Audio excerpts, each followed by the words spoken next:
సరస్వతికి జై, పార్వతికి జై. ఓ హేతువాది, విద్యార్థి, ఉద్యమ నాయకుడు, కొత్తగా సమాజానికి అందియాలనే ఆలోచన విధానంతో ఉన్నటువంటి వ్యక్తిని డాక్టర్ బైరి నరేష్ గారు. నమస్కారం బైరి నరేష్ గారు. ఇప్పుడు దేవుణ్ణి నమ్మను అంటారు, దేవుడు లేడు అంటారు. ఆత్మలు, పునర్జన్మలు, స్వర్గాలు, నరకాలు, మతాలు మలమూత్రాలతో సమానం అని చెప్పి మీరు ఒక సందర్భంలో మాట్లాడారు. 100% కులమతాలు మెజారిటీ ప్రజల చేతుల్లోకి రాజ్యాధికారం రావడం అవసరం. కనీసం ఎస్సీలన్ని సీట్లు కూడా బీసీలకు లేవంటే సిగ్గుచేట కదా. అంబేద్కర్ జయంతి రోజు మీరు అక్షరాభ్యాస కార్యక్రమాన్ని కొత్తగా మొదలుపెట్టారు, దాని గురించి ఏమంటారు? తనని చదువులకు ప్రతిరూపంగా ఈ చాలా మంది ప్రాజెక్ట్ చేస్తూ వచ్చేది. ఆవిడ ముస్లింలకు చదువు చెప్పిందా? ఆవిడ క్రైస్తవులకు చదువు చెప్పిందా? సిక్కులకు, జైనులకు చెప్పిందా? మంచి చదువు వస్తుంది అనేది ఒక నమ్మకమే కానీ నిజం కాదు.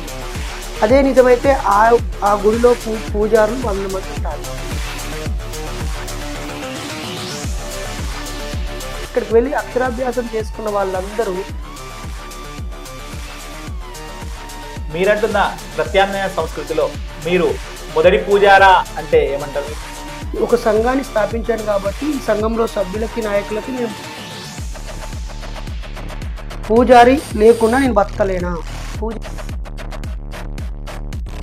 ఓ ప్రియమైన పూజారులారా, ప్రియమైన అన్ని మతాల పెద్దలారా,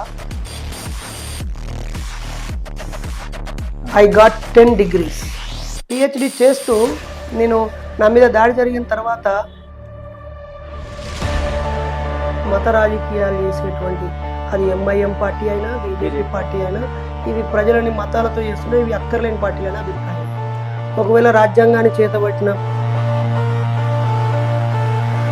గౌరవించి అభినందిస్తాం. ఆత్మ ఉందంటారా లేదంటారా? నా మట్టుకైతే దేవుడు లేడు.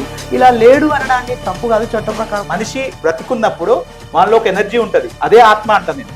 ఓకే, సో ఆత్మ ట్రాన్స్ఫర్ అయింది, ఎక్కడి పోయిందని తెలుసుకోవడం కోసమే ఇప్పుడు గాడ్ పార్టికల్ గురించి సెర్చ్ జరుగుతుందని నేనంట. గౌరవ్ కేసీఆర్ గారు తెలంగాణ కోసం పాటలు పాడిన వారికి, కళాకారులకు ఉద్యోగాలు ఇచ్చారు. కొంతమంది కార్పొరేషన్ ఇచ్చారు, కొంతమందికి ఎంపీ, జడ్పీ ఇచ్చారు. నేను ఉద్యమకారుడిగా